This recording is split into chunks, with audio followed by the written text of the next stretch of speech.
আসসালামু আলাইকুম। আবার নতুন একটি ভিডিও নিয়ে চলে এসেছি।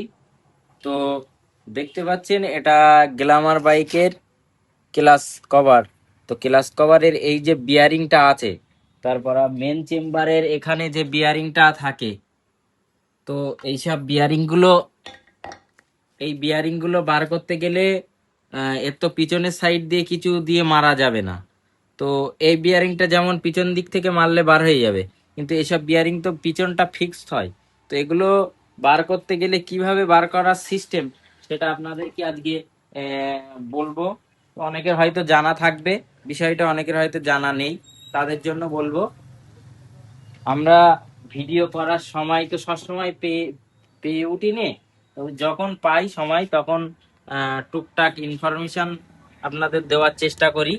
তো এই মোম দেখতে পাচ্ছেন, মোমবাতির মোম মোম নিয়ে এর ভিতরে পুঁততে হবে ঠেসে ঠেসে।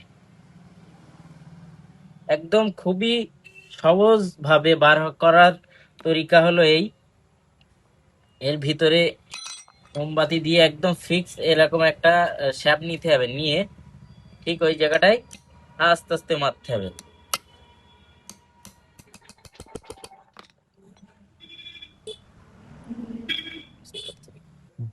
তো দেখতে পাচ্ছেন আস্তে আস্তে অনেকটাই বার হয়ে গেছে। আমি যত বার হচ্ছে তত একটু করে মোম এর ভিতরে দিয়ে দিচ্ছি। মোম দিলে একদম খুব আরামসে বার হবে।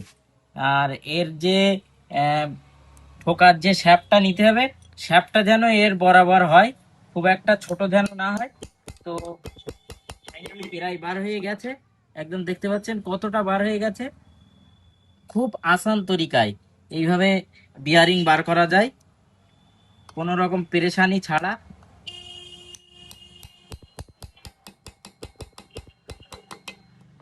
আস্তে আস্তে ঠুকতে হবে, বেশি জোরে ঠুকলে এর যে পিছনের সাইডটা অনেক হালকা হয়, আর অ্যান্টোমনি তো ভেঙে যেতে পারে।